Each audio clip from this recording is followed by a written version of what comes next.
ಅಖಿಲ ಕರ್ನಾಟಕ ರಾಜ್ಯ ವಿದ್ಯಾರ್ಥಿ ಸಂಘಟನೆಯಿಂದ ಕಲಬುರಗಿಗೆ ಬಂದಿದ್ವಿ. ಕಲಬುರಗಿಯಲ್ಲಿ ಹಲವಾರು ಸಮಸ್ಯೆಗಳು ಇದ್ವು, ಅವನ್ನೆಲ್ಲ ಬಗೆಹರಿಸ್ತಾ ಈ ಒಂದು ನೇಮಕಾತಿ ಕಳೆದ 3 ವರ್ಷದಿಂದ ಸರ್ಕಾರದಿಂದ ಯಾವುದೇ ನೋಟಿಫಿಕೇಶನ್ಸ್ ಆಗಿಲ್ಲ.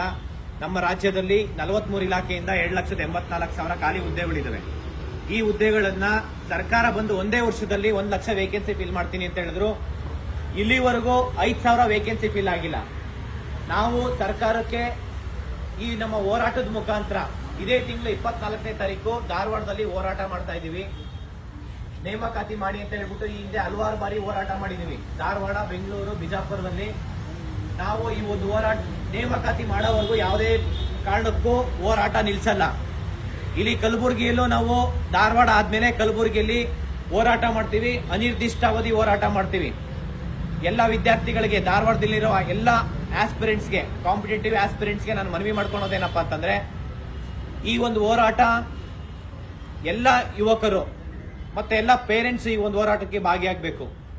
ಯಾಕೆ ಅಂತಂದ್ರೆ ಪ್ರತಿಯೊಂದು ಇಲಾಖೆಯಿಂದ ಖಾಲಿ ಹುದ್ದೆ ಇದಾವೆ. ಟೀಚರ್ ವೇಕೆನ್ಸಿ 80,000 ಖಾಲಿ ಹುದ್ದೆ ಇದೆ. ಪೊಲೀಸ್ ಡಿಪಾರ್ಟ್ಮೆಂಟ್ ಇಂದ 30,000 ಖಾಲಿ ಹುದ್ದೆ ಇದೆ. ಕಂದಾಯ ಇಲಾಖೆಯಿಂದ 30,000 ಖಾಲಿ ಹುದ್ದೆ ಇದೆ. ಆರೋಗ್ಯ ಇಲಾಖೆಯಲ್ಲಿ 40,000 ಖಾಲಿ ಹುದ್ದೆ ಇದಾವೆ. ಇವತ್ತು ಯಾವುದೇ ಒಂದು ಸರ್ಕಾರಿ ಕಚೇರಿಗೆ ಹೋದ್ರೆ 2-3 ಜನ ಮಾಡೋ ಕೆಲಸ ಒಬ್ಬೊಬ್ರು ಮಾಡ್ತಾ ಇದ್ದಾರೆ. ಇವತ್ತು ನಮ್ಮ ಎಷ್ಟೋ ನಿನ್ನೆ ನಾವು ನೋಡ್ಬೇಕು ನ್ಯೂಸ್ ಪೇಪರ್ ಅಲ್ಲಿ 676 ಕಾಲೇಜು ಸ್ಕೂಲ್ಸ್ ಕ್ಲೋಸ್ ಆಗಿದಾವೆ. ಬಿಕಾಸ್ ಯಾಕೆ ಅಂತಂದ್ರೆ ಅಲ್ಲಿ ಟೀಚರ್ಸ್ ಇಲ್ಲ, ಕ್ವಾಲಿಟಿ ಎಜುಕೇಶನ್ ಸಿಗ್ತಾ ಇಲ್ಲ ಅಂತ ಹೇಳ್ಬಿಟ್ಟು ಅಡ್ಮಿಷನ್ಸ್ ಆಗ್ತಾ ಇಲ್ಲ. ಇದನ್ನೆಲ್ಲ ನಾವು ಖಂಡಿಸಿ ನಾವು ಹೋರಾಟ ಮಾಡ್ತಾ ಇದೀವಿ.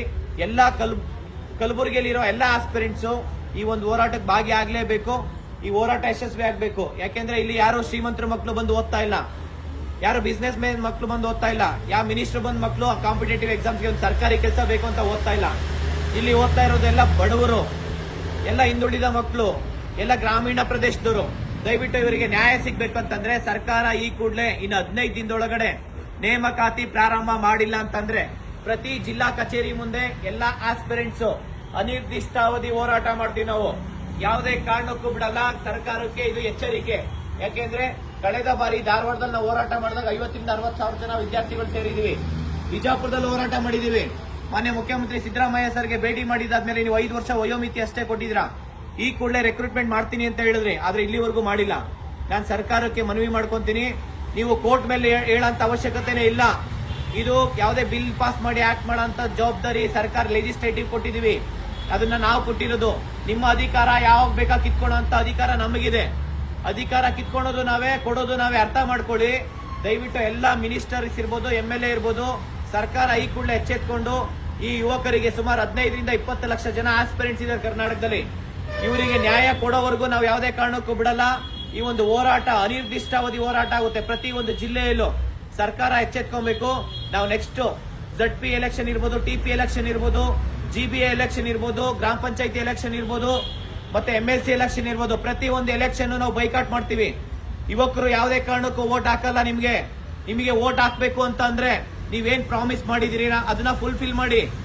ಒಂದೇ ವರ್ಷದಲ್ಲಿ 1 ಲಕ್ಷ ವೇಕೆನ್ಸಿ ಫಿಲ್ ಮಾಡ್ತೀನಿ ಅಂತ ಹೇಳಿದ್ರಿ. ನೀವು 5,000 ವೇಕೆನ್ಸಿ ಫಿಲ್ ಮಾಡಿಲ್ಲ. ನೀವು 5,000 ವೇಕೆನ್ಸಿ. ನಾವು ಈ ಒಂದು ನೇಮಕಾತಿ ಮಾಡೋವರೆಗೂ ನಾವು ಹೋರಾಟ ಮಾಡೇ ಮಾಡ್ತೀವಿ. ಯಾವುದೇ ಕಾರಣಕ್ಕೂ ಹಿಂದೆ ಸರಿಯಲ್ಲ. ಸರ್ಕಾರಕ್ಕೆ ಇದು ಕೊನೆಯ ಎಚ್ಚರಿಕೆ. Thank you so much. ನಮಸ್ಕಾರ. ಅಲ್ಲಿ ಯಾರಿದ್ದಾರೆ ಕರೀರಿ ಅವರು ಸ್ಟಾಫ್.